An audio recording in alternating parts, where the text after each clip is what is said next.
What's up? What's up? It has been a while.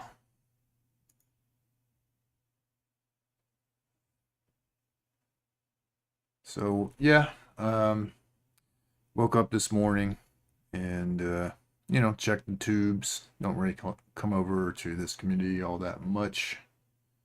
And, something, caught my interest. So, as you can see, the title is Litigious or Legit. So, I'm sure you guys can guess what I'm going to be talking about. And we'll probably, get off topic as I tend to do, depending on who all comes in the chat. But I just wanted to quickly take a look at a piece of litigation that was filed on the 18th and roused my curiosity. So I started looking into it. And this is all public information. So let's pull it up. I'm not going to show it on the screen because it shows names and addresses in a lot of the submitted paperwork. But I'm just going to kind of analyze what the complaint is. So let me find where I put it first. Actually, I think what we're going to do first is look at the preliminary injunction. And I'm just... What's up, GLM? Good to see you, as always. If you wish to do so. I'm kind of talking about stuff related to Krama BS, but just from a legal standpoint. Otherwise, I just keep my nose out of it. All right, so I'd like to start with, I know it's out of order because normally you would start with the complaint, right? But the preliminary injunction that was filed. Um, so the thumbnail and the title of this video is litigious or legit, and I've been a little bit scatterbrained all day, but I've been trying to focus on this and bearing in mind I am educated in paralegal studies, worked as a paralegal for years. I'm not currently doing that at this juncture, and I'm not giving any sort of legal advice out. I might uh, say what I would do in some of these predicaments that people find themselves in, and my opinions about this stuff is all personal. With that being said, we're going to take a look, and I'm going to redact, uh, you know, addresses because for some reason I've never seen and maybe in the states I've worked in do things differently, but they don't usually list the people's addresses. Not, at least not in this way. But let's begin. And okay, hang on. One more disclaimer. I know I'm not getting to the point, but one more disclaimer. I do not know any of the people, nor do I speak with any of the people on this list of parties, right? I know that I have, put a few comments in Granny's Watching's chat. One time I sent her an email which she never replied to, and that's as far as the communication with Granny that I've ever really had. So, yeah, and obviously I don't talk to any of the other people that are on the litigation. So, I don't know who the hell At Night Media is, but they're the first ones listed. Pennsylvania LLC. Yeah, BFFs. We do talk more than, I probably talk to you more than most people off of YouTube. That is true.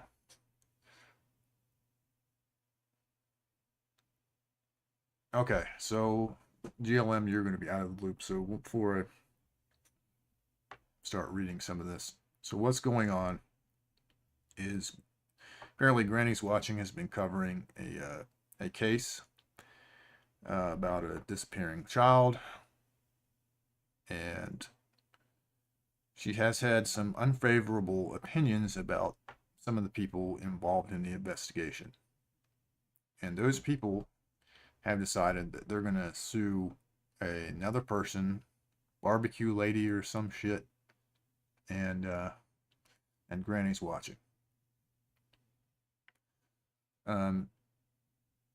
And we'll get to my opinions about that in just a moment. But it lists Dwayne Dog Chapman, Dog the Bounty Hunter.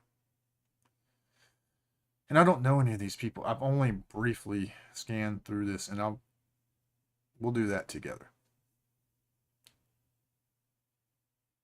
I think there is something very wrong with people who hyper focus on dead babies and rape stories. I mean, yeah, hyper focus. Now, if you're concerned about the investigation or the search, because this is not the only, not Seth Rogers, but what's his name? Sebastian Rogers. He's not one of the only people in this state, the state of Tennessee, where I reside. I'm not exactly nervous about telling you guys that. This is where I live. There's been quite a few missing persons cases. One that came to mind as I was thinking about all this is Layla Santinello. pretty recent one, and I was actually going to physically help search for that person. But at this point, I don't know. I don't know about getting involved with that because, well, reasons. I'll leave that alone. So I do understand your concern, GLM, but at the same time, I mean, should we really be suing people over this? All right. Like I said, I'm way off topic, but my energy is very scattered. Let me get to the point because this is all public. You can go to the right website and look at all the court documents that have been filed. Okay, so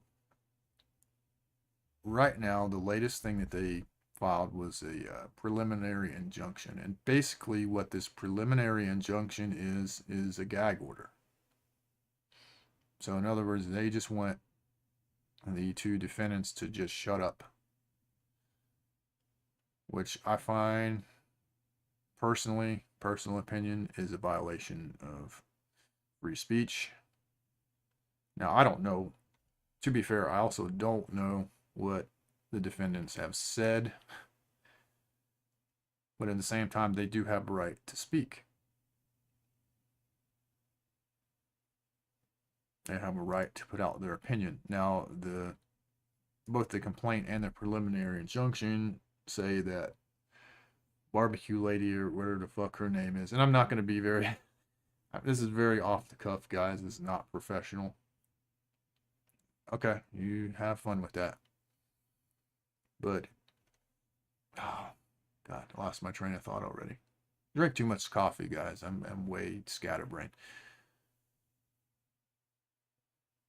I feel like this is more punishment for people's opinions on YouTube, because I think the complaint is asking for like $5,000, and the injunction is just saying, "Hey, shut up, stop talking about us. We don't like what you said about us, so shut up. We're going to use the court to shut you up." That's pretty much what it says. However, let's read. I don't know. This is 18. Like, the complaint itself, guys, is 83 fucking pages. It's ridiculous. And they might have, a ton of what they believe is to be evidence. But, I don't know.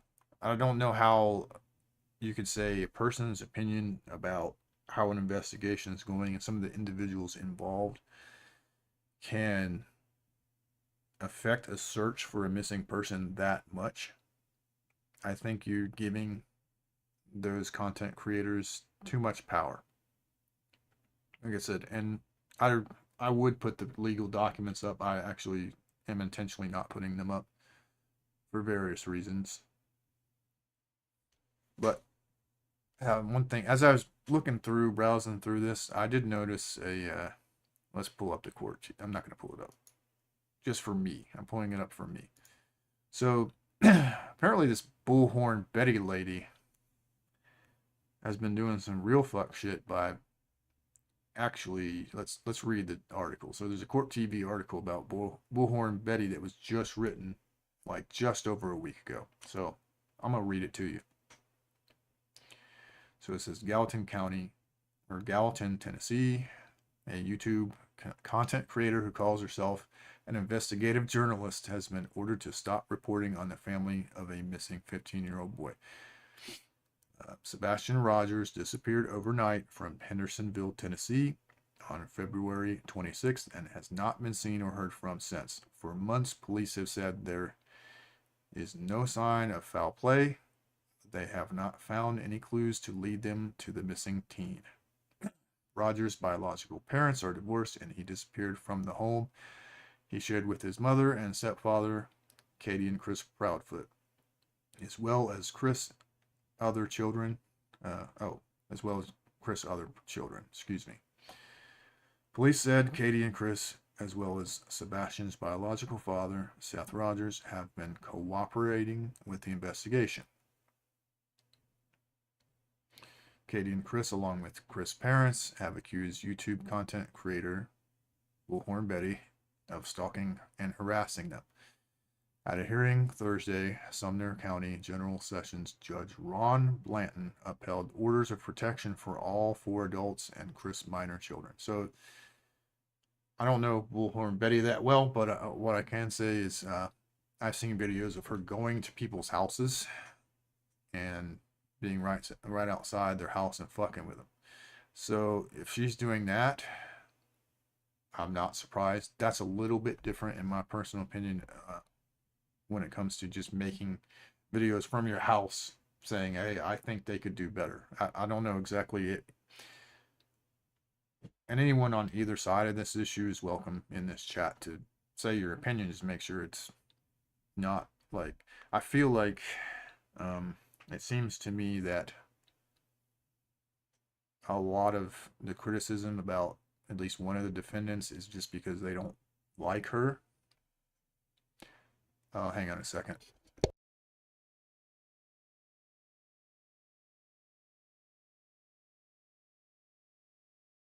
All right, we are back. My fault. It just seems like they just don't like her. So naturally, because someone is attacking her, they have to jump on board and say, well, of course it's legit. Well, the court will figure out whether it's legit or not. But, and personal opinion, if one of the defendants gets an attorney, they'll probably be fine. Just personal opinion. I'm going to finish reading this article depending on how long it is. Oh, yeah, it's not that long. Griffin, who testified at the hearing, identified herself as an investigative reporter and submitted to the court a homemade media ID. A home.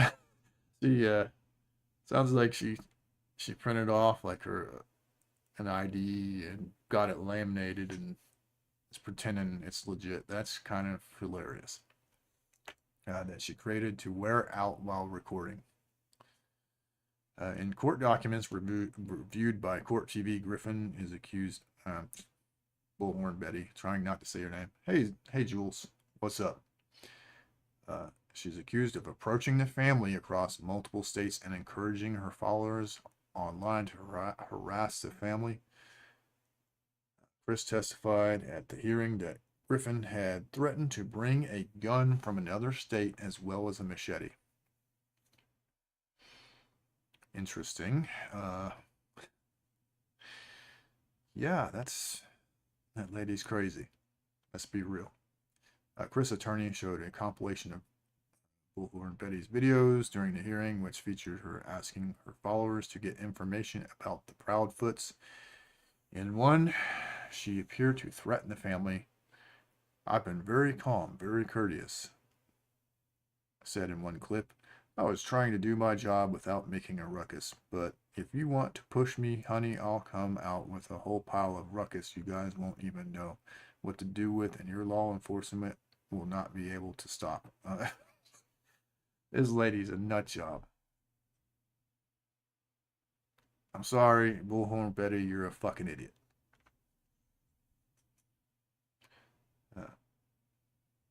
Jules says, this is wild. There's so much shit throwing from both sides. Well, there might be. I don't have no idea. Like I said in the intro and a little disclaimer, I don't know. I would hope that some of the defendants in this case were careful. And this is why I'm always very careful with what I say. Like, everyone should know this is not my real channel. And hell, I'm really not that active on YouTube on any of my channels, really. Just have other things. Just been real busy with work and living my life. If you live on YouTube, there's a problem. But I digress.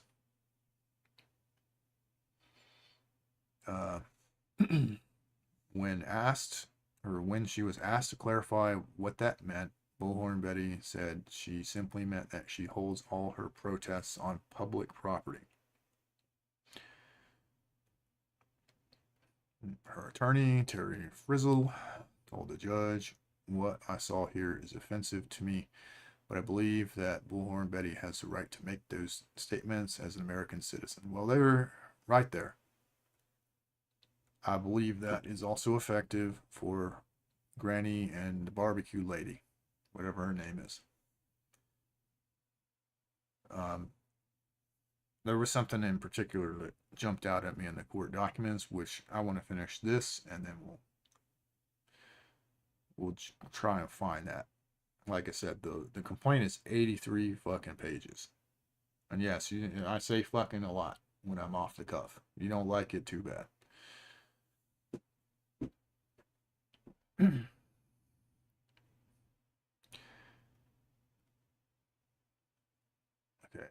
Judge Blanton disagreed. Was this a panel of judges? Or just one judge? Judge Blanton disagreed, saying somewhere along the line this turned into not a pursuit to find Sebastian Rogers, it turned into a personal vendetta. And I think that's perfectly reasonable, especially with what I've seen that lady do here and there. While Bullhorn Betty professed to have come to Tennessee from her home in Florida to assist the search for the teen, there's very little testimony by you of what you've done other than harass the victims, the judge said.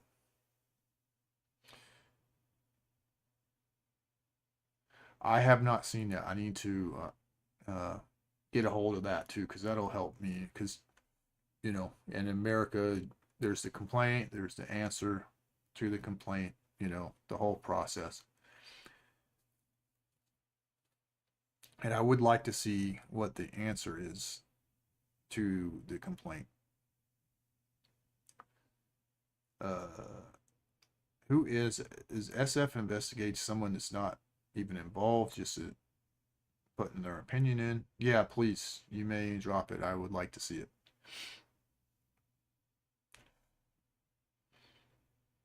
And I'm not going to go through all 83 pages of this garbage.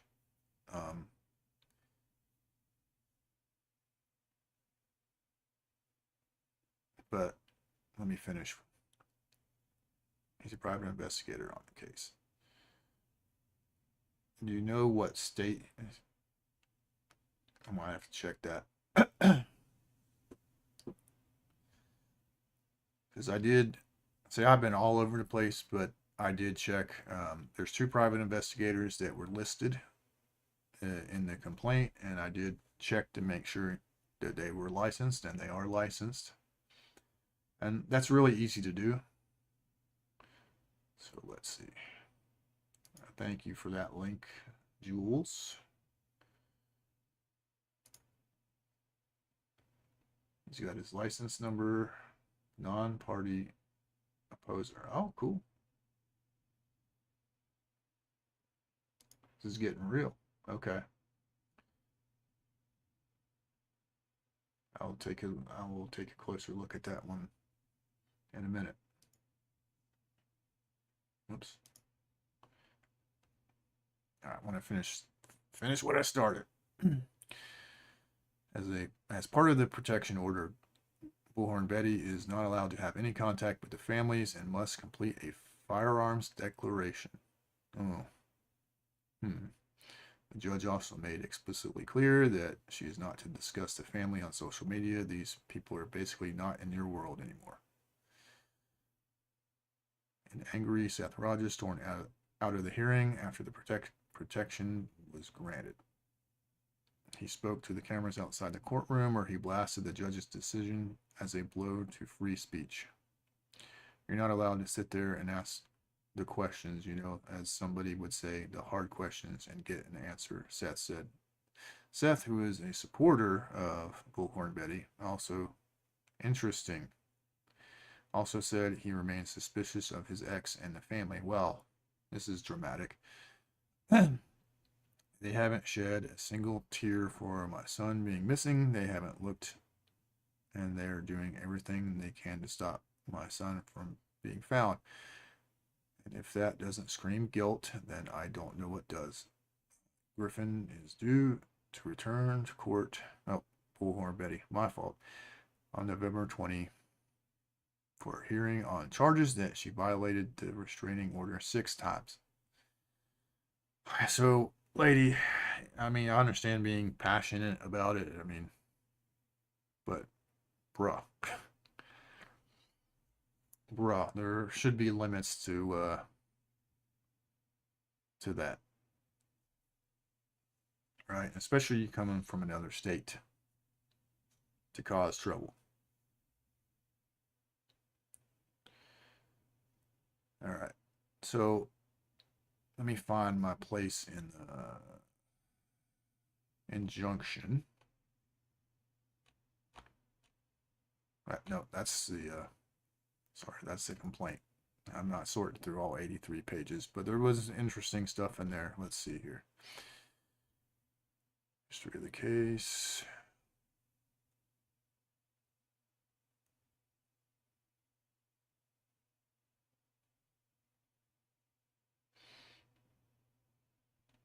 Sorry, I'm not trying to leave dead air. I'm just trying to skim through this.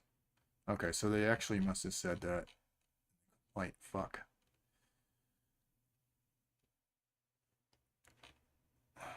It's been a while since I've combed through legal jargon, but let's see.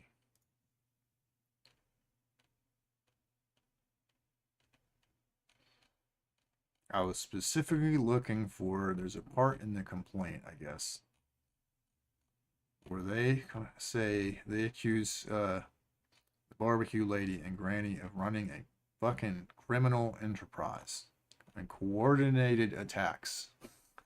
Let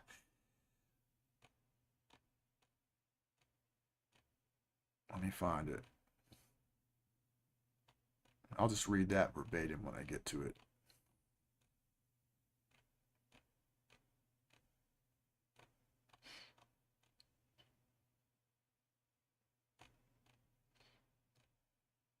Man, there is a lot of shit.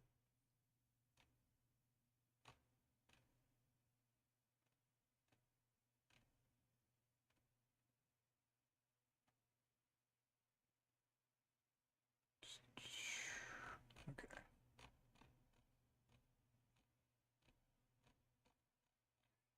Page 25, 26, and still haven't found it. Cool.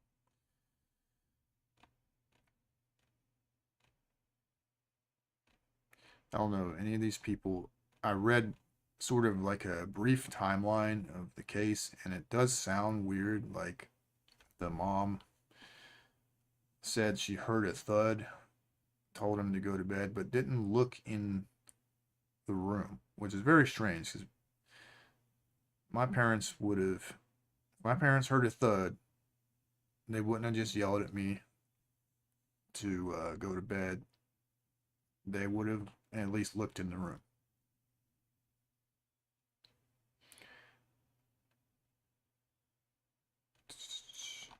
Scrolling, scrolling, scrolling. And see, then there's the Brittany J lady that's in here. And again, that seems like revenge because of. I know that. I don't know much, but I know that Granny and that Brittany J lady are not. They're not friends. So let's just say they're not going to send each other Christmas cards. That's for fucking sure.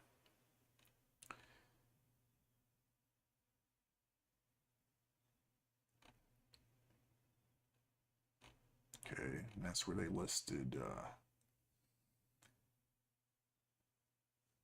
Well, for some reason, they're listing Bullhorn Betty in all of this. Now, I'm not sure why she's a part of this because She's not barbecue lady or whatever.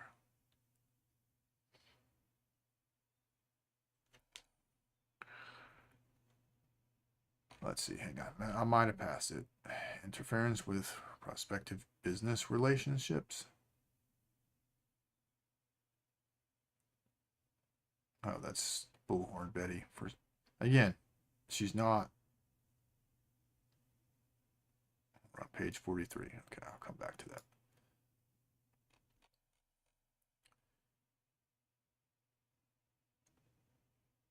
All right, so what I find weird again that they're constantly, unless they're trying to imply that somehow Granny and Barbecue Lady are teamed up with Bullhorn Betty, which I don't highly doubt. Uh, my understanding, again, from a layman, I don't know much about Akrama. I just peek in here and there to see what the hell they're talking about. But I bet if I went to Granny's channel, I probably wouldn't see a whole lot of either talking about Bullhorn Betty or correspondence with Bullhorn Betty. Just a guess. I don't take my words verbatim, but I'm just guessing off of my gut.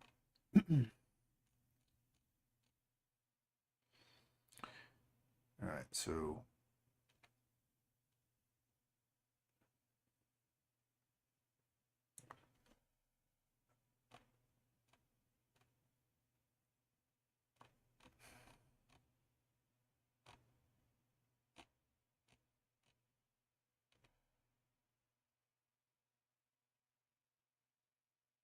hang on. Maybe I missed something. I need to scroll back up. Sorry. Oh, that's why she keeps being mentioned. I should slap myself in the head for that. So Bullhorn Betty is a plaintiff. That's I was wondering what like this. Oh, this is a mess. This is a fucking mess, bro.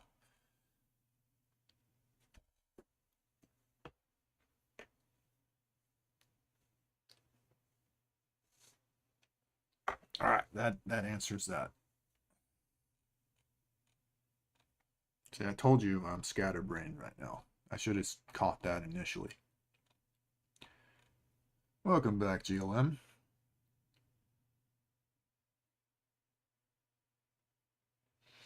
They're going after those two initially because of where they live. There's another 50 DOs, possibly.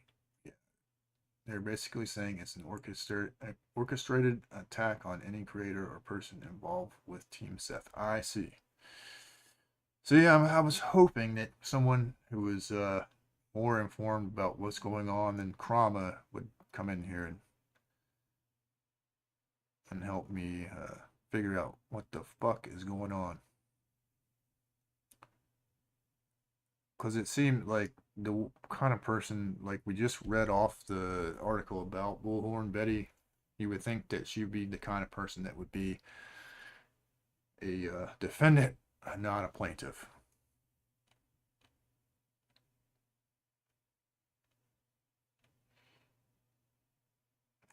All right, violation of the Pennsylvania Corrupt Organizations Act and RICO Act. That was one of the things I was wanting to look at. This is ridiculous. A pattern of racketeering activity through an enterprise comprising of coordinated and continuous acts of harassment, defamation, intimidation against Brittany J. Oh boy, yeah. So I think I've already answered the question that my video proposes. Personal opinion, this appears to be litigious. This is my personal opinion.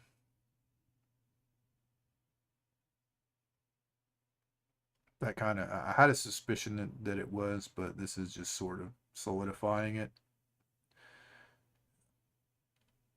more corrupt organization, intentional infliction of emotional distress.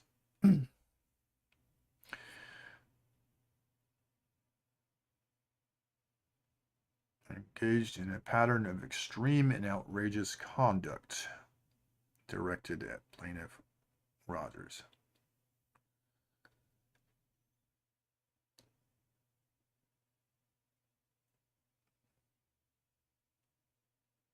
Okay, this conduct,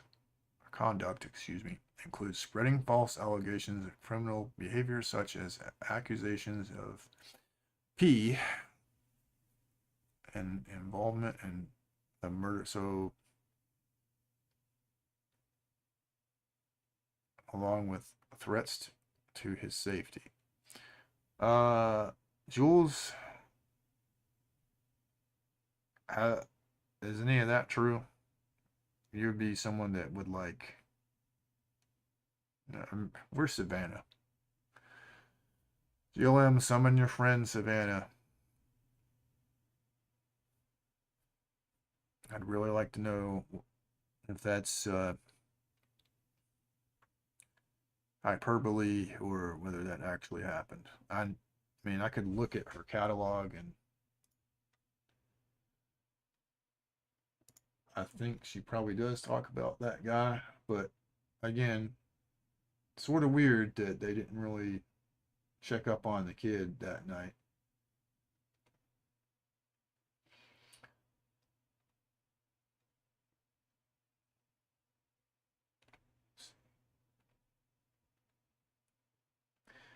This is also why you can't just come to strong conclusions until you have a lot of evidence. Not hearsay, but factual evidence. Fine.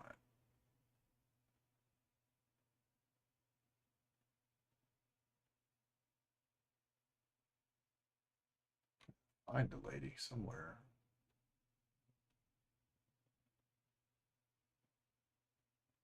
There it is. There, I found it. Aha. Right. There's a lot of coverage on that guy and the Proud Feet people.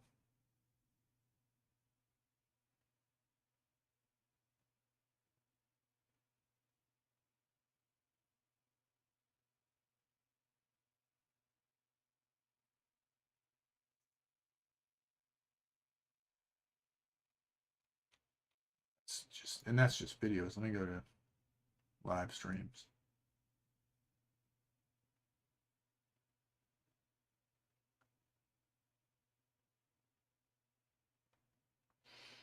Well, that's not the only stuff that she covers, but there is a considerable amount.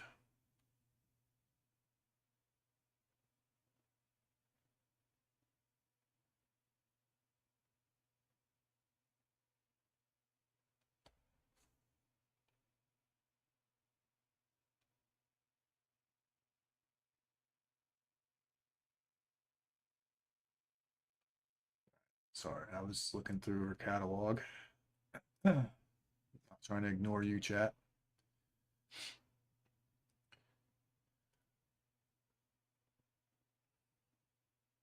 It has definitely been implied that Seth was a P. Well, you can't say that for definite that he is unless you find him on the registry.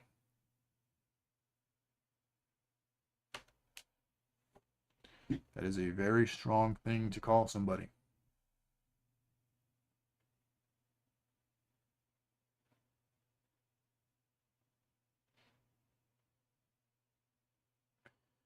The thing about VJ and GW is it's a long-standing beef that has nothing to do with the case. I kind of figured that.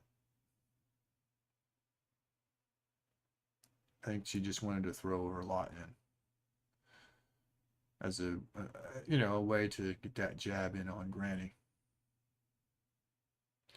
These people tend to panel hop from each channel, talking about much the same. Because I think your buddy Savannah is like the GW expert there, GLM, so maybe she could clarify a few things about what's going on. I just find legal stuff kind of interesting, and that's why I worked as a legal professional for years. Depending on, I always wanted to get into the criminal stuff, but it's kind of a difficult gig to get into because that's what everybody wants to do. Everybody wants to do that shit. They don't want to do some of the other stuff, but it's got to be done. So, Savannah tends to stay away from the crime stuff, though. Christine would be a good one to ask. Oh, she does? I don't know. See, I wouldn't know that. So, I'm just a guy who comes around every once in a great while. But like I said, my opinion still stands on what I've seen and am seeing in these legal documents.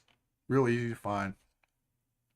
It's all public information at this point. Interference with employment relations.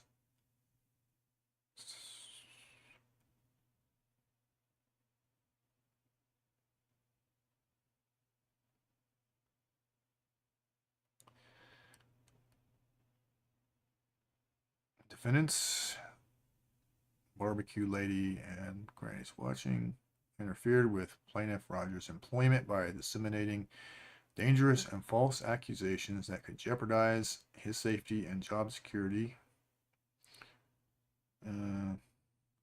C. Yeah, when you have a job in that field, that can really harm you.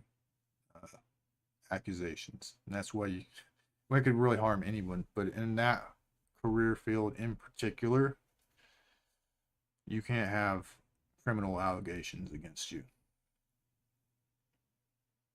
Again, that's why you need to be very cautious before you make such allegations.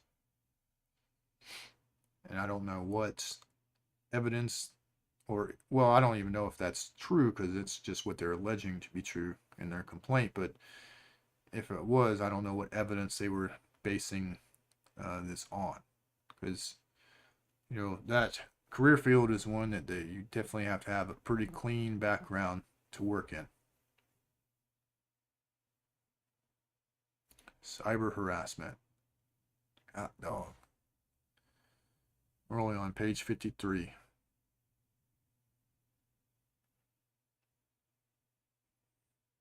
But it all comes down to, oh, they spread false information. It's just more of the same, just different counts. Count 15, obstruction of justice. Tampering with witnesses, and informants.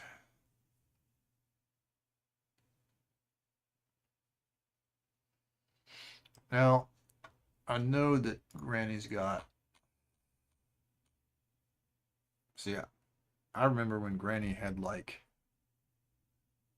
1,500 or like 2,000 subscribers. Now she's got almost 15,000.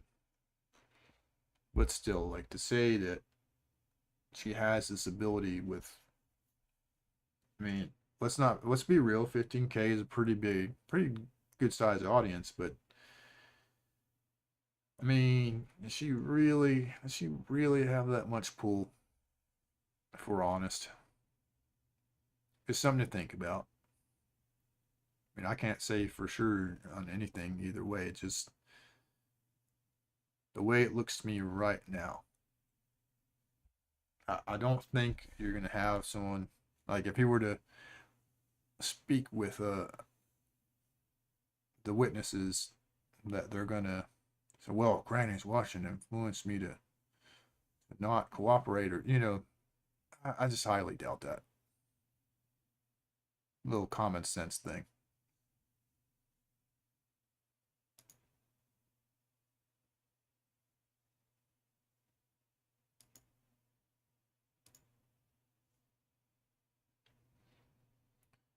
I think people making these claims haven't got clean hands either, so it's not really going anywhere, in my opinion. Unfortunately, subs do tend to go along with creators that they want a place to fit in. I'm not saying grannies in particular, but in general, yeah, that's true. They do support their favorite creators, right or wrong sometimes.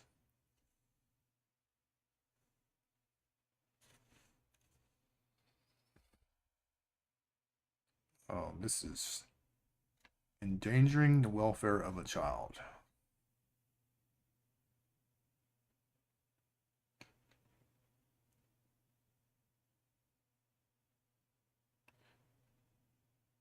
Again, I do have to question how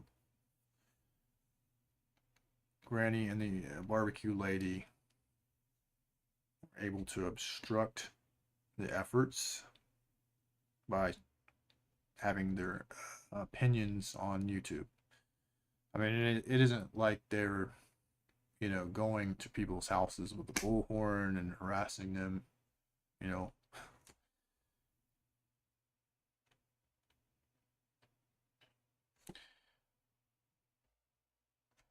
Okay, so because they're trying to say, okay, so they're trying to say that because they were trying to discredit Rogers, that constitutes as willful neglect that contributed to the child's continued risk.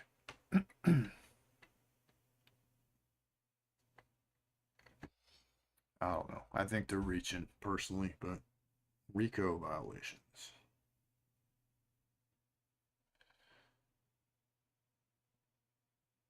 Racketeering. Really?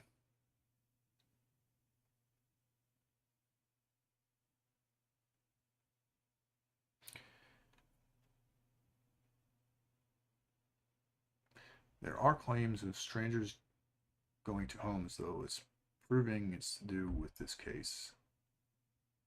Or even true, that's hard to prove. Yeah. So what you say is true because sometimes there are weirdos in the audience that the content creator didn't tell them to do these things, but they're influenced by the information that the content creator is uh, putting out. But let's be real though. Are you really responsible if you didn't tell someone to do something and like you know encourage them to do it? I mean, adults are responsible for their own actions at the end of the day. Now, if you like were behind the scenes, like coaxing them to do it or offering an incentive for someone to do something, that's a little bit different.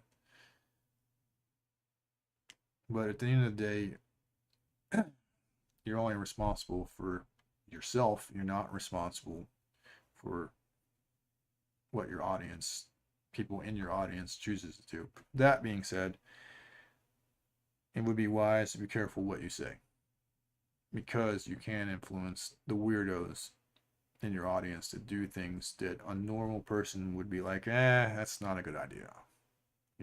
Most of us normal people kind of just stay at our house, maybe read about it or listen about it, but never do stuff like that.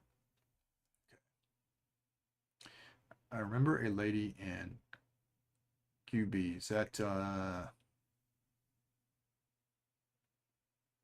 like Queen Bee? Is that what you're talking?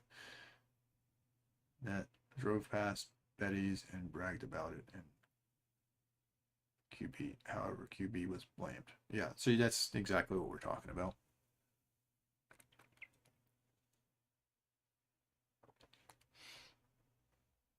So it's like, according to all this, it's like they're saying Granny and the other lady just had this volatile like plan, and they're rubbing their hands together and just mastermind, you know,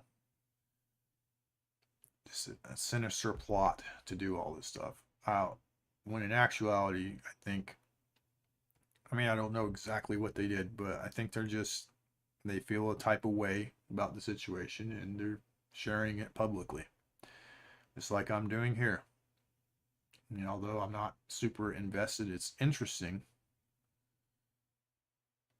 I mean, how many of you guys can say that you're being sued by Dog the Bounty Hunter? You know, defamation.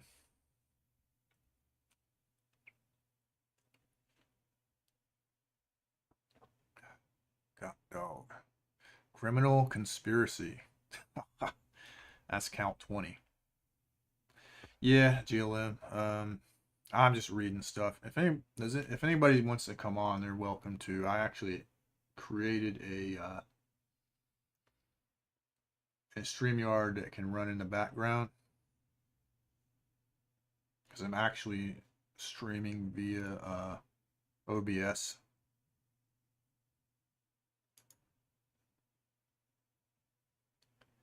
Yeah, I don't know. GLM's kind of got her own interests, but doggone, man.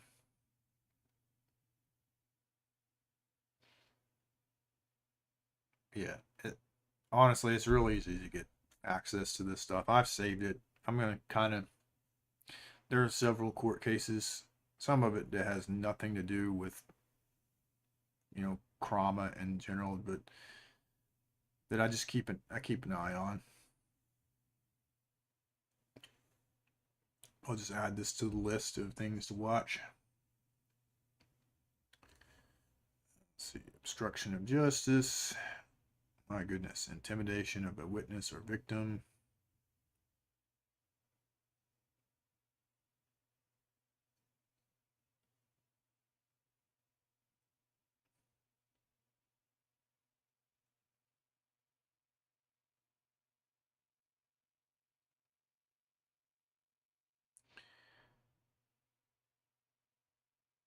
Conduct including making threats and spreading false allegations, which were designed to discourage Mathis from continuing his involvement in the case and to discredit.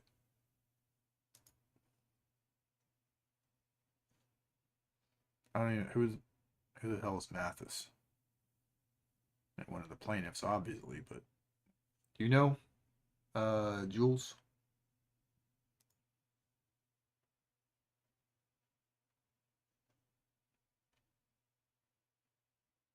And this is it's interesting, but it's also kind of dry. I might just open up a panel, see if anyone wants to shoot the shit for a few before I shut her down.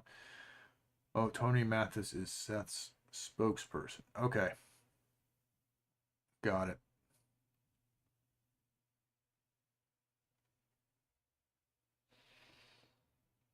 More violation of Corrupt Organizations Act. More like stalking.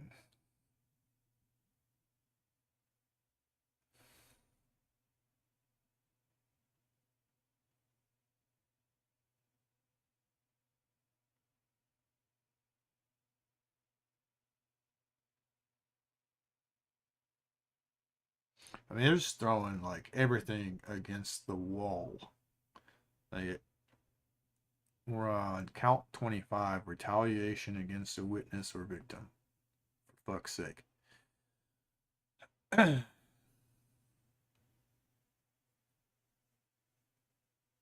Like, they're just throwing everything they can against the wall to see what sticks. Defamation and intentional. Ugh.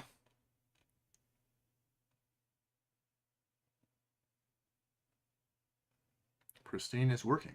Jules, can I help? Yes, Savannah, I was wanting to, since you're more like the granny's watching expert here, I wouldn't have a fucking clue about what she's been up to. Now, I'm told that you don't really follow the true crime stuff, but, I mean, do you know what she's been saying about regarding the people in this lawsuit?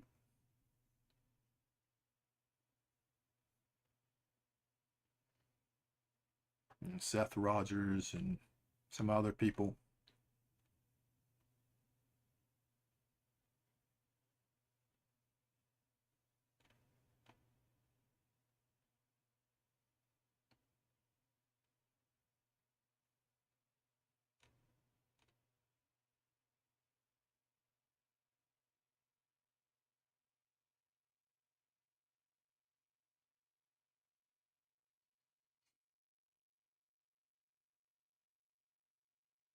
She made remarks about the dad. This in her chat. Well, I mean, again, you're allowed to state your opinion.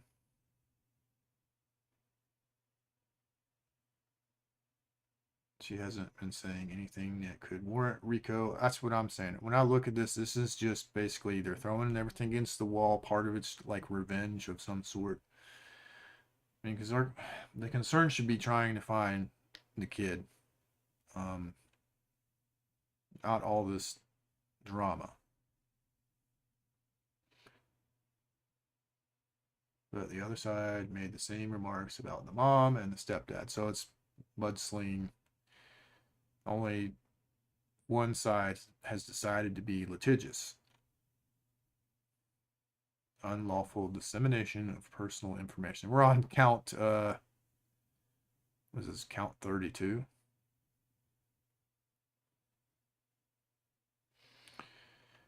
Defendant Granny knowingly disseminated personal information regarding plaintiff Valenti's mother, including her full name and place of employment, through a publicly accessible platform, as evidenced by Granny's actions in revealing the school website.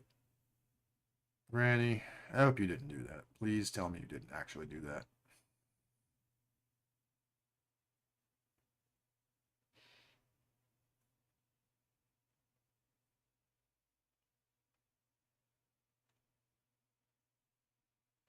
Like, we all have opinions about stuff, and sometimes we're very passionate about it. And if you want, you know, if a kid disappeared and you have some empathy and you want that kid to be found, then I understand getting animated and personally, to a degree, personally invested in that. But this is why you have to have limits. Um, Tiff says basically what's going on is you have a grieving father wanting to blame something for his son's disappearance, and then a bunch of opportunistic jerks taking advantage of the situation. The insinuating regarding him being a P wasn't good though. She didn't outright say it, however, it was implied by GW and others. I had my father look at this, who is a retired judge. Granted, I'm in New York, not PA, but he said he thinks it will make it. Well, I mean, it's already in court. Just from what I'm seeing, though, obviously I'm not an attorney, but I don't. They're going to be fighting against free speech, and they have to really prove somehow. I mean, they got to have a ton of witnesses that's going to say Granny's watching influenced me to do this. Like, some of this stuff is absolutely absurd to me. As Tiff said, the Rico stuff is just ridiculous. And I mean, what are they? They're asking for two things. They want 5K, and they want they want him to just shut up. That's what the preliminary injunction is. What? How many pages of? It's 18 pages of, hey, just shut up. Go radio silent on this whole thing. Which, to a degree, would be wise right now, since you have litigation filed against you. I probably wouldn't continue to say anything else. Let's see here. But there's a bunch of people that I don't know. All right. I'm going to open the floor to anybody who wants to come and state their opinion. So,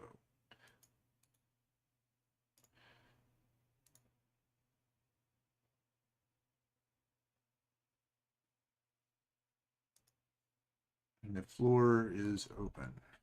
Just paste this.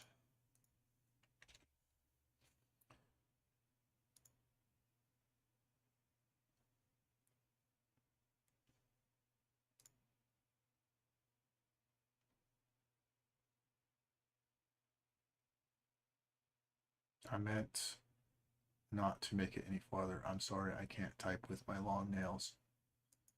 I see.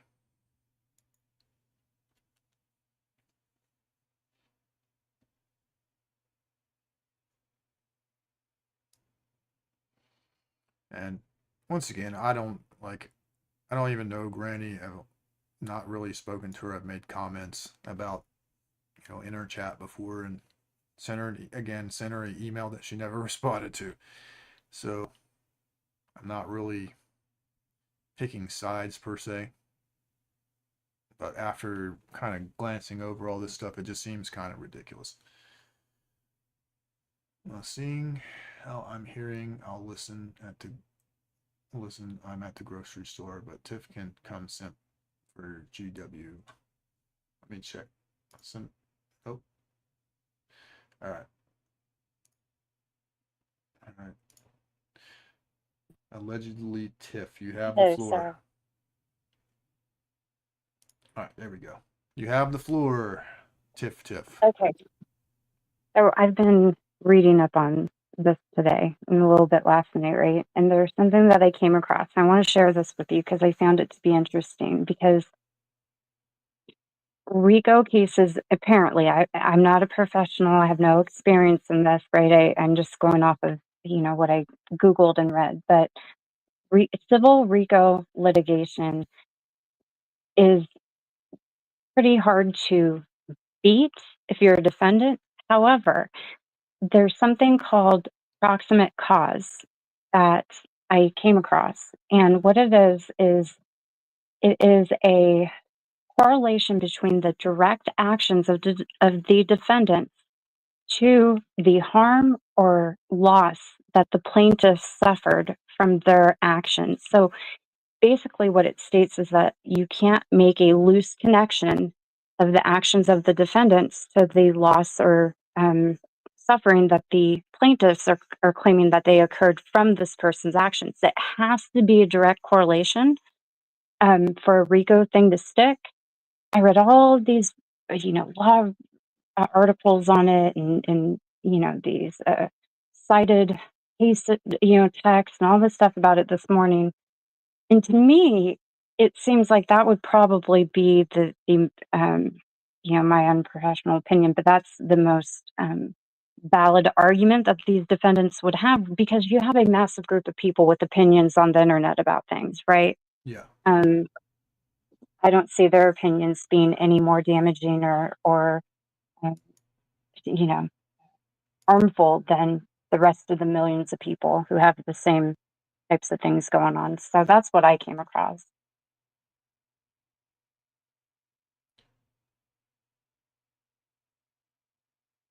Sorry, I'm reading chat real quick. So are you here to simp for Granny? Am I here to simp for Grin? Mm-hmm. No, but I'm a person. I like to operate off of, factual types of things. And here's the thing that kind of tripped me out last night, right? So one of the Mm-hmm. plaintiffs did a live stream last night, and I don't typically watch her because she's just hard to listen to. But I listened last night because I was expecting a whole like turnabout in demeanor, right? Like it was going to be more professional and a little bit reserved and more stoic, and I turn her on, and it was polar opposite of that, right? So it was like she was dragging the other parents involved in this missing boy's case, dragging their parents over the top with just the theatrics and the reading of this document. I mean, it was complete. It was shocking to me that this is somebody who has counsel that they were behaving this way. Like it blew me away. Basically what it boils down to is nobody should be criticized, in my opinion, nobody should be criticizing parents who have suffered tragic loss or traumatic crime, right? Missing kids, whatever. We don't know. We only know what we know, and anomalies and assumptions don't lead to facts about one side of a situation or the other. That's the police and everybody else to determine. So it's a slippery slope when you start insulting people who are, as far as we know, victims on both sides, right? So it's kind of a dangerous line to cross, in my opinion. But the people who filed this claim aren't any better. You have one person who's on parole, another person who has 4 active restraining orders on her from the family of this missing boy. You have another person who's apparently a pretend dog, like cadaver dog trainer or something like that. Then you have all these other plaintiffs who claim to be private investigators who aren't licensed. I mean, it's just the whole thing is kind of goofy, right? Yeah, You know, some of the people mentioned in the documents, I verified their license myself. oh, they Uh, are licensed. some, I don't know who else is claiming, but let me pull it up just a sec. Because it's easy, in the state of Tennessee, it's really easy to figure out who's got a license and who doesn't. Because you go to the, what you gonna call it, Secretary of State, and you can search for, and that's not just PI stuff. That's for about anything that requires a Yep, professional license. You put their name in yep. there and the category, and if they have it, it comes up. If they don't, it doesn't. So the two ladies, let me pull it down. But this wasn't filed It in was like, Tennessee. So since it was filed in PA, does the jurisdiction of the license have to be in Pennsylvania? well, are you talking about though? They used private investigators from the state of Tennessee. Now, people on the docket on as plaintiffs are saying that they are private investigators. That's a bit different. If especially, all right. So Tennessee has reciprocity, and that's similar to like your concealed carry. So I actually have that pulled up. So Tennessee recognizes the licenses of the following states, and there are limits to that, but we'll get there. So the following states has reciprocity: Alabama, Florida, Georgia, Kentucky, Louisiana, North Carolina, and Virginia. All right, and there's also a limit to that, and it is a limit of 15 days per agency per case per year. So if they were here with the license, that's all they get is 15 days. If they're here longer operating under the capacity of a PI, then they're wrong. Interesting. Okay.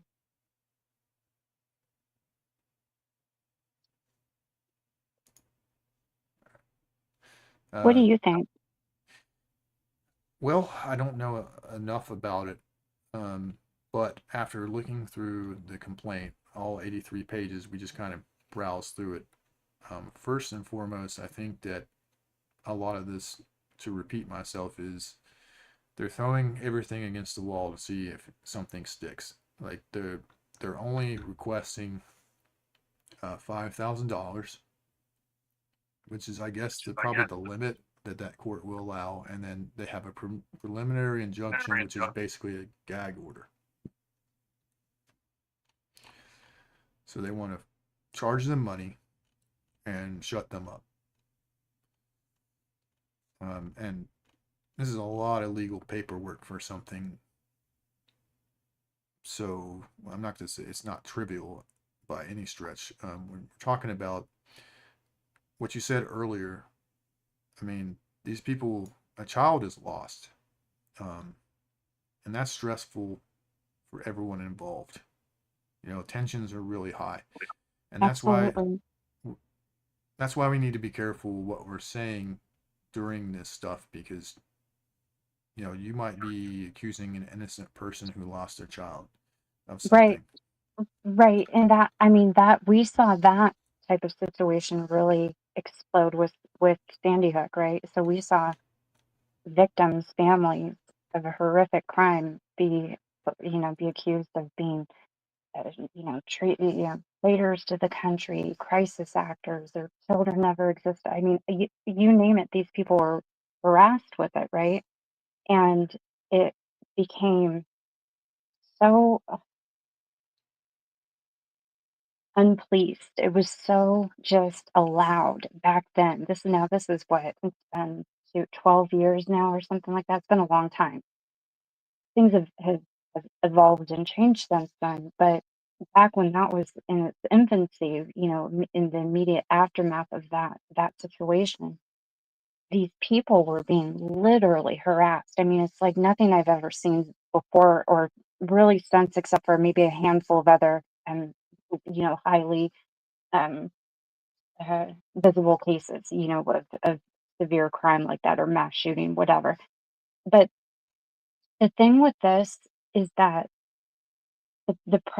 I mean, the problem I see in this whole thing is that if the whole RICO phrase in general, if this is some sort of organized crime syndicate, right? Wouldn't YouTube, the platform, then therefore be involved in this ring? You see what I'm saying? Like it's like you said, they're throwing everything at the wall, seeing what sticks, but it's just so over the top to me. I mean, I don't know. I don't Well, know. technically, okay, so you would be correct if YouTube was considered a publisher.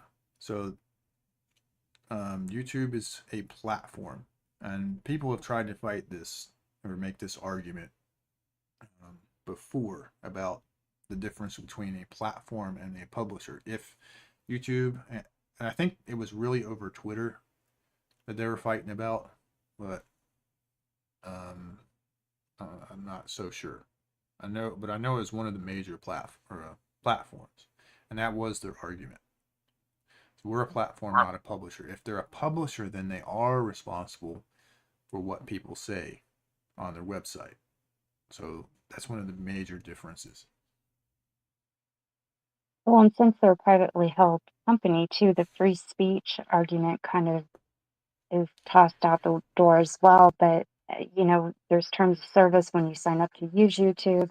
If content is, going against those terms of service, which they do have stipulation in there now for high profile crime, um, it seems like this is kind of overkill. You know what I mean? Have they gone through I don't know. I'm just thinking how I would defend myself against something like this. I don't really, outside of the father, I don't really see where these other plaintiffs are coming from with their arguments. Um, you have a whole host of characters in there, Christian. You have a current parole, somebody on parole. You have a lady in there who's has 4 active restraining orders on her from the mom's side of the family of this missing child. So her and her husband and her parents, I believe, have a restraining order each on one of the plaintiffs, this Bullhorn Betty lady. You have, I mean, BJ, allegedly with Brittany in there, who her whole declaration, her whole section in there was very, very minimal and trivial types of complaints. Granny insulted my this, and she said this mean thing about me on this day. It was very, it was a stretch. You know what I mean? Like, I don't even know why she's in it, honestly. She can't handle criticism. It's just the whole makeup of these plaintiffs, it's kind of a joke. You have this has-been reality star who doesn't even know the name of the father. He keeps calling them by the wrong name. Like the whole thing is so bizarre, man. I can't imagine this thing taking life in court. Like, just I can't believe this attorney took it on. To be honest with you, it just seems kind of kangaroo courtish. You know what I mean? Yeah, I may need to redact something I was looking over because it does say I know I've mentioned $5,000. That may just be the course limit. It doesn't look like they're asking for $5,000.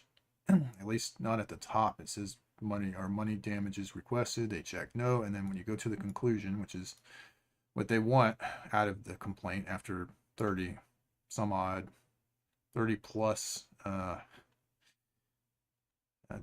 not charges but counts of their allegations. They just want basically they just want to silence them. They just want them to shut up. There's also 50 unnamed John and Jane Does listed as part of this organization they're claiming is working against them, which must be out of state, I'm assuming. Um, I kind of personally think they're doing this in order to literally wipe out YouTube like they want to wipe these channels off the platform. Is what I'm kind of thinking. Because if any of these injunctions are honored by this judge in any form, it's very easy then to take that paperwork, just send it to YouTube Legal, and you're done. They'll take you down that day if they have some form of a court order. So I don't know. It's awfully messy. That's why I don't dabble into true crime at all.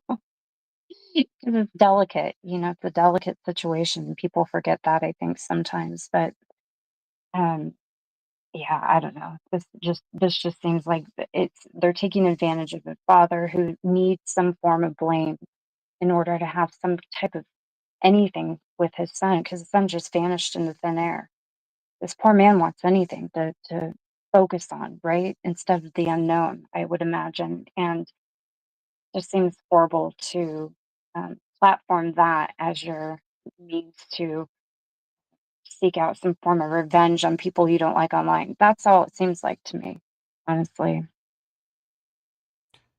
Yeah, that's what I got from the document. It's sort of like you said, revenge.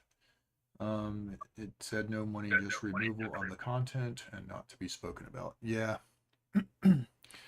but it could, as Tiff said, it could lead to just taking those channels down. Is a possibility. I find true crime interesting. Not it's morbid though.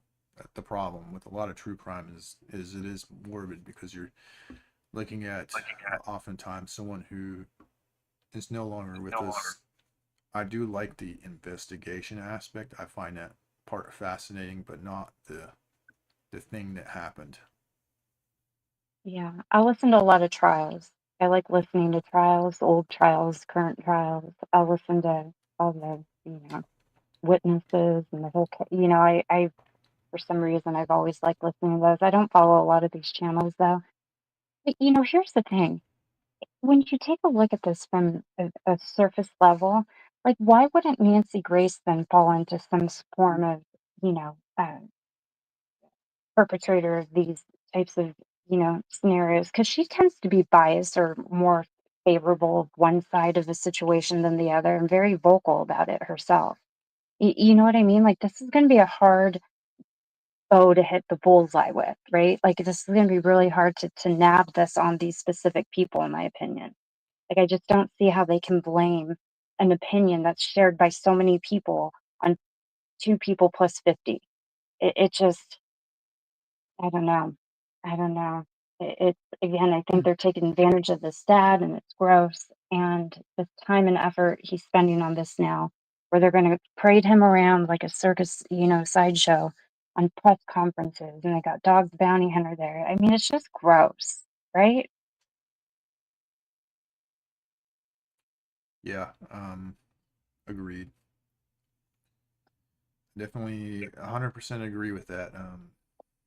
And it's sad, really, because again, there's quite a few missing people. I'd rather focus on finding them than you know being involved in drama. Yep. I was looking through the missing persons database, and I live in Southern California. I was looking through just local to me, right? And I could not believe the amount of children that come up, mostly teenagers.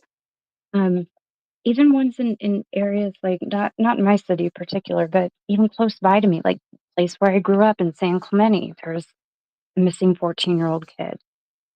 Very little press, very little, the dad has a Facebook and all this, but nobody picked up on it. You know what I mean? Which may be a blessing or may not be, looking how this turned out. Um, there's so many kids without a trace, just poof, they're gone. It's crazy.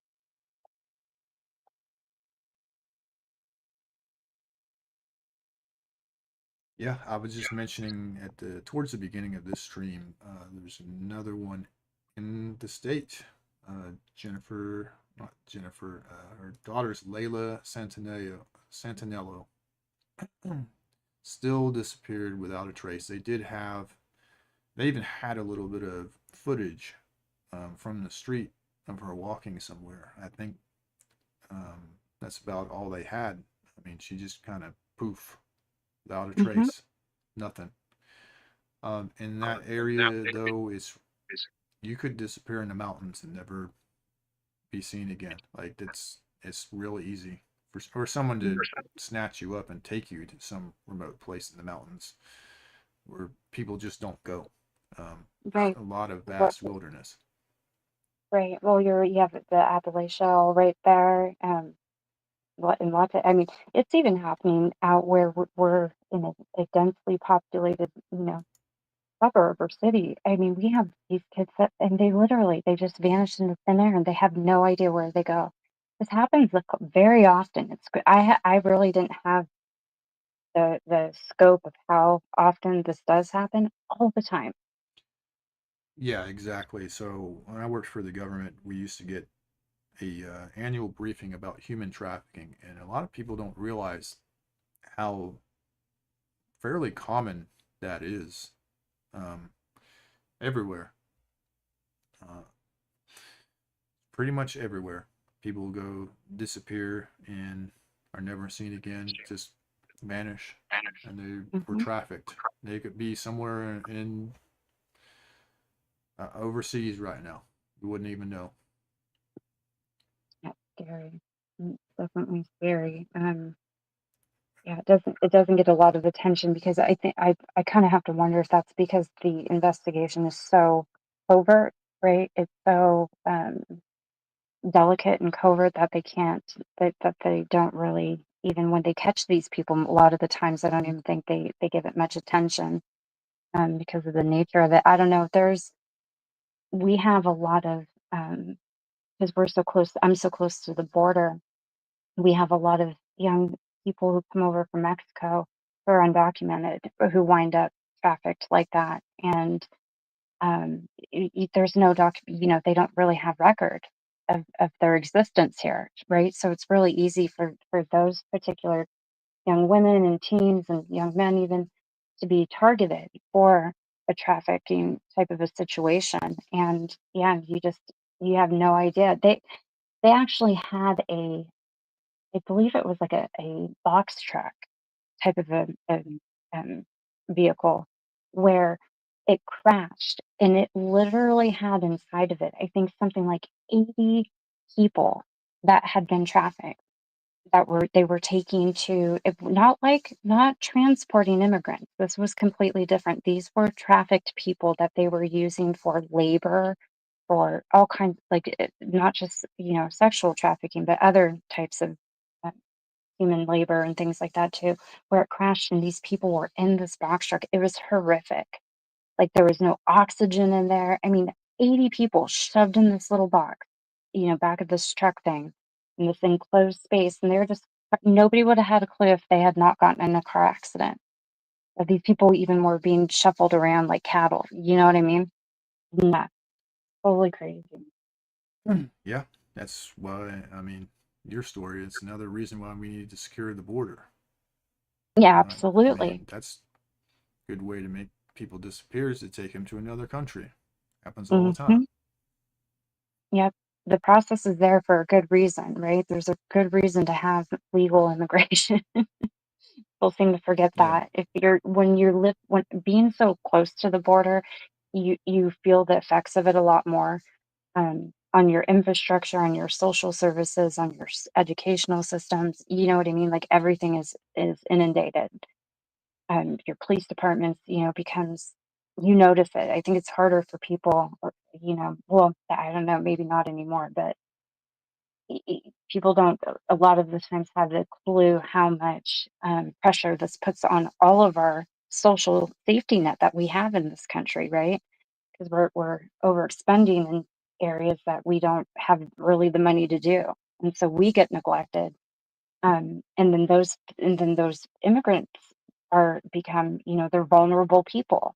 They don't have time to assimilate to our culture, to our laws, or the way. I mean, it's a whole, yeah. I used to be really big on immigration topics and stuff, but yeah, so it's a whole um, good reason as to why we need to have strict border security and policy and process, right?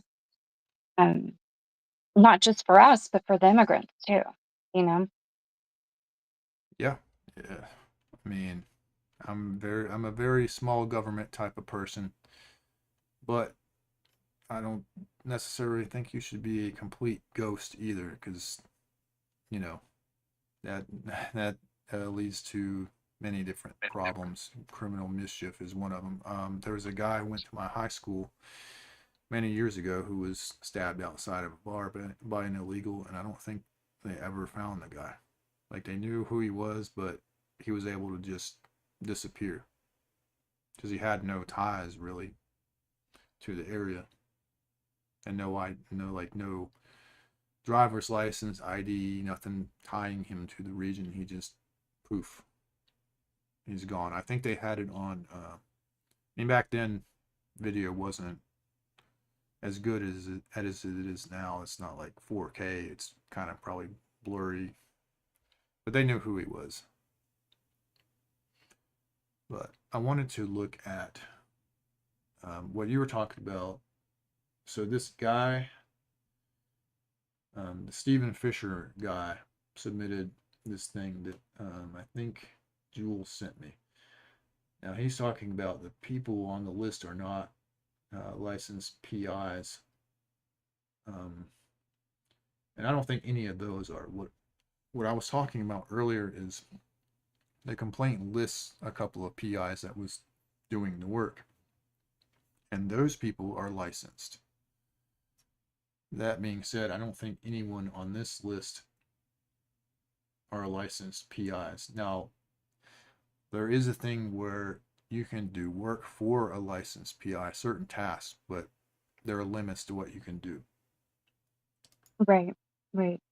So So you can piggyback off their you license, but can't. not, yeah.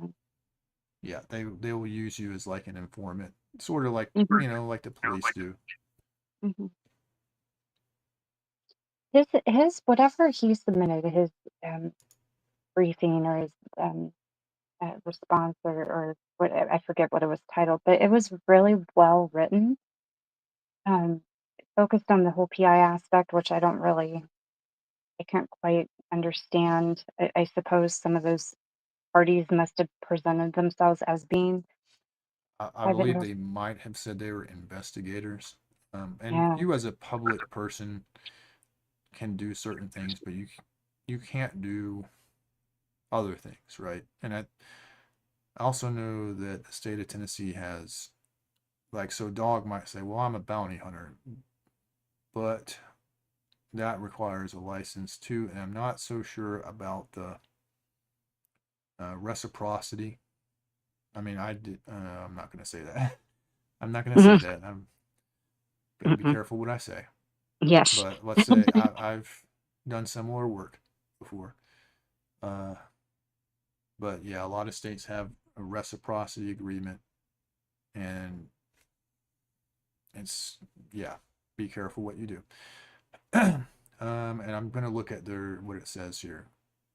It just says for dog, he's as an individual and in his professional capacity as a bounty hunter.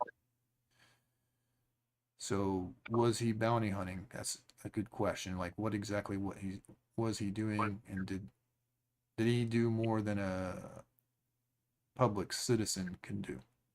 Mhm, Questions. Of course, Seth Rogers, parent, naturally. Tony Mathis. Now, I'm confused about the national spokesperson thing. Like, what is that? And he's out of Oklahoma. Very weird. And who can y'all in the audience? What is at night media like? What do I don't really feel like googling it right this second. What exactly are they? What do they do? Do you know?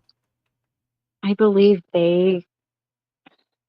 I might be wrong about this, but I believe they claim to be a private investigation firm, possibly, or they were representing two of the individuals that are listed as plaintiffs. I'm a little bit hazy on that, honestly. But maybe somebody I can't see the chat for some reason. I don't know why it's not coming up.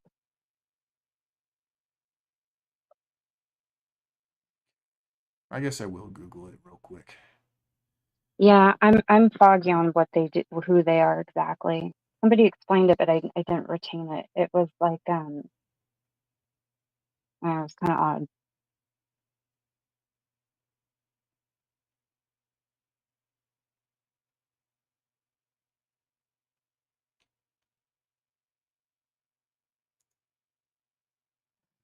Yeah, I think what happened was one of the plaintiffs, being that they're on parole, could no longer operate in the capacity they had been operating in, due to their parole status. Their parole officer told them to stop, like cease, and just like stop doing what you're doing. And I believe At Night Media came in as like a subsidiary to this guy to represent him and his. It seemed like a loophole he might have found. I think was the whole um, background to them kind of being listed in this. If they are claiming to be PIs, they're shouldn't be doing that, and so they wouldn't have much standing in the state of Tennessee if they're out of Pennsylvania because they're not on the reciprocity list. Mr. E's crime cast went over it, but wasn't really paying attention. And I'm sure this Stephen Fisher guy probably already looked into all of them,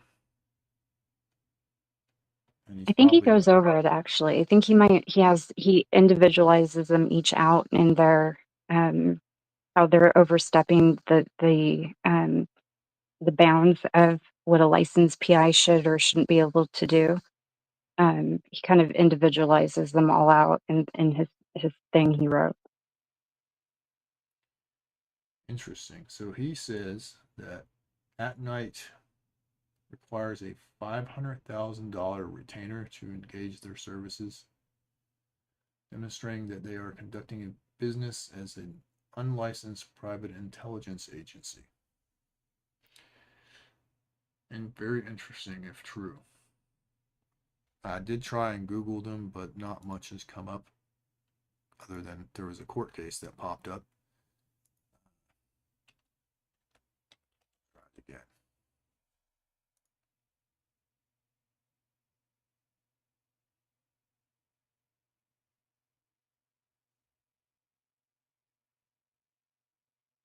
Nope, I don't see a website. Maybe I'm just missing it, but I don't even see a website. I see where it says their office might be. Hmm.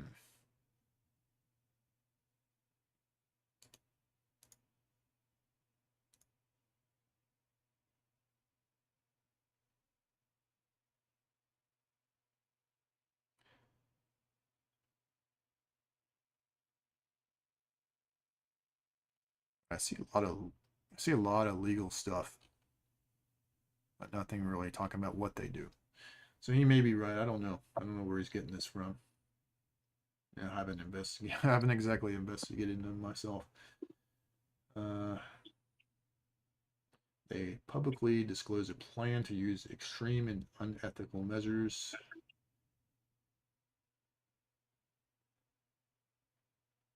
Oh, this is wild. If true, this is wild that they were going to use truth serums to coerce individuals into providing information. That's very illegal. And what else are you going to do? Kidnap them and shock them with a car battery or something? Fuck. That's weird, man. Yeah, I just Googled them too, and they have some other litigation back in May in PA. They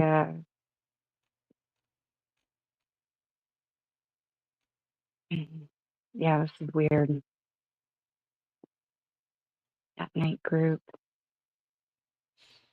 But yeah, I What don't. truth serum? What are they talking about? Like Jim Jones kind of drink the Kool-Aid kind of like You know how in movies they inject people with like truth serum right. and somehow makes them talk. I don't know.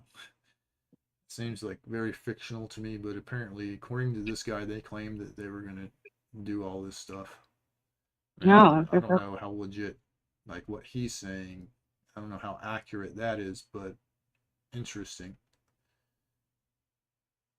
Uh, I hope he has evidence of them making this claim. He's actually got their website. Oh, that's nice. Let me see here.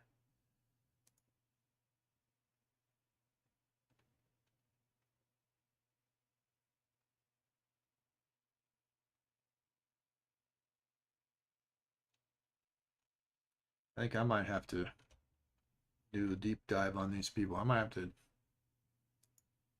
do something on them later. I like investigating things. Uh, Nick has a very questionable past. Well, the court, like this document I have lists the Nick guy, so I don't know if he's like a got some kind of deal with them or he's a part of. Yeah, he is a part of At Night Media. He's got an email and everything. Yeah, see, that's where I kind of got lost about who they were because it had something to do with his PO, his parole officer, not wanting him to participate in any type of activity that he was What participating in. So apparently he was the covering Nick this situation. the Nick Yeah. Hat guy? Yes, him. Well, in a lot of states, if you have if you have criminal activity, like if you're a felon or something, you're not going to get a private investigation license. I can tell you that. They want you to Yeah, have a and he was clean background. yeah, and he was towing some lines that he shouldn't have been towing, being that he's on parole, and then this at night media kind of I don't know. I don't want to misspeak because I'm not informed enough on it to really speak intelligently, but that's kind of what I gathered from the little bits and pieces that I heard and read and all that. But yeah, kind of weird. Yeah, definitely a rabbit hole to spend some time digging into at some point. I said you don't need a truth serum, Savannah. Oh, you guys look like you're having fun in the chat. He said they tried to get him put in prison by calling his PO. I'm just gonna say if you are if you need a parole officer, you probably don't need to be doing investigation in the state of Tennessee or any really, in my personal opinion, any investigation because you're not a reliable, law-abiding person. You'd be like making a felon a police officer or something.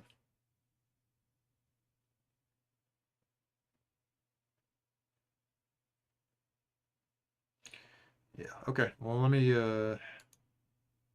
copy this link here.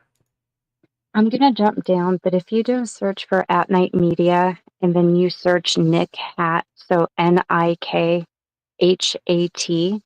Yeah. some search results come up specifically to him. They're interesting. You'll see what I mean when you get a chance. All right. I'm gonna have to take some time It's doing a weird, deep man. The whole dive. thing's This. weird. Well, thanks for having me up and letting me share my Yeah. unprofessional opinions on all this. Yeah. Everybody's allowed up here, so yeah. I'm not taking any sides. I know that you're probably involved and you have some enemies like we all do. So Who, me? yes, you. Oh, is your chat losing it? See, the chat won't No, show up no, on no, my end. no. I just don't On, want people to think that we're up to like, oh no, he's teaming oh up yeah, with we're working different. behind the scenes No. now, don't you know? This is the first time we've ever really like you've come to one of my streams before in a chat. It's the first time we've ever really spoken. So Yeah, I believe so.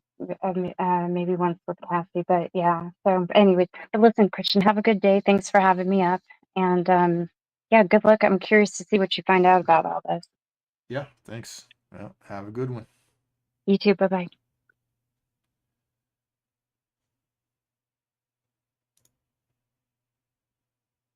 All right. So yeah, I may end up inadvertently helping people are he's in league with them. You know how these people are, but I may inadvertently end up helping Granny out if I do this deep dive. At least one of your one of your accusers might get wrecked. I don't know if you have an attorney, I hope you can get one, and have a fair shot at justice. I'm not really on either side. I think you should definitely be careful what you say on YouTube, on your channel, but we shall see. Thank you, Granny Simp. And GLM says, I'm against everyone. Yeah.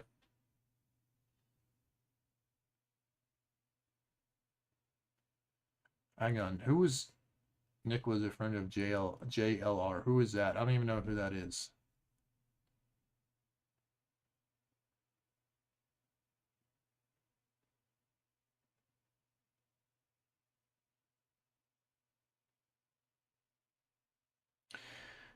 Well, I mean, also, if you think about it, if the defendants took their those videos down because they're probably generating a lot of hits, right?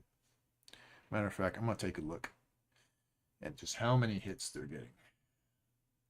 I mean, just averaging somewhere close to 7K views, which is making money for sure.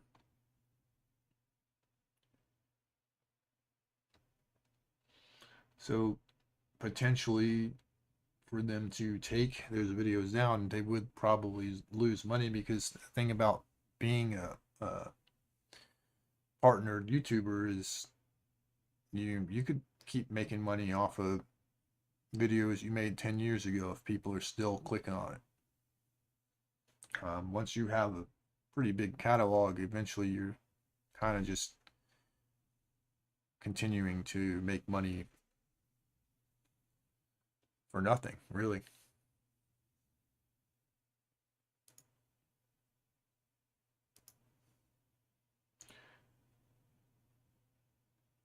So, look, JLR up. He's a trip too. You're going down. Oh my goodness. I got to focus on one thing. I'm already scatterbrained. Sometimes I'm like hyper focused, and sometimes I'm scatterbrained. And this is one of those days where I'm pretty scatterbrained. But if I choose to do a deep dive, I get it done. I find almost everything there is to know. Um, so we shall see. Because I have a problem with um, people wanting to be investigators that are not, number one, are criminals, I guess, and who have no business doing it. So, yeah. Extensive history of faking emails and threats from government officials and journalists. Okay, well, I mean, yeah, that's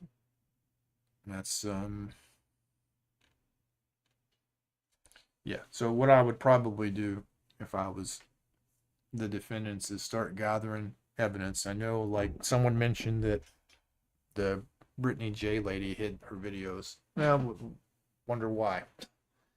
Wonder why. Hide, you know, she has something to hide. She's hiding the evidence. Whereas I see that Granny still got her videos up. So, I mean, just a little common sense there. She must be confident that she didn't do anything wrong. Now, 2019, I was just looking at a letter that they filed supposedly with the Commonwealth Court of Pennsylvania just back in February of this year, involving they're suing the Pennsylvania State Police, according to this. But yeah,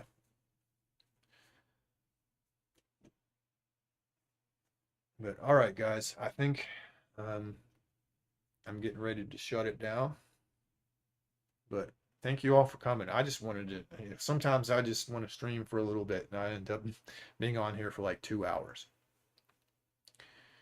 Um, so yeah, just FYI, I'm on my side. I'm on nobody's side in particular. I just kind of do what I do. I'll be interested in this and seeing what you come up with. Well, yeah, I mean, in my spare time, because I work full time and have my hobbies and like to go out and hike and stuff like that. So, but, but I think I will put aside some time to do this and see what I can come up with. Not trying to get famous or anything. It's not like I have like a bunch of people in here chatting, but I do appreciate those who have come by and watched or, chatted in here.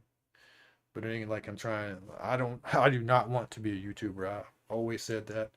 I might, um, Team Pookie. Yeah, but I might come on and say my 2 cents, but I really don't want to be. That's not my job. I don't think it's a viable job to have forever. It's if you can get in, you can make a bunch of money. Not all of us can be PewDiePie or some of these other guys that have giant audiences. Oh boy, this man is this man is trying to claim me, ladies. I don't know about all that, but yeah, I'm on my side, and I have, you know, apparently I have some ladies that are on my side too. But all right, again, thank you all for coming by, and we may do a follow-up. I may do a deep dive on at night media. I think that might be interesting. But all right, for now, this is the end. I will see you all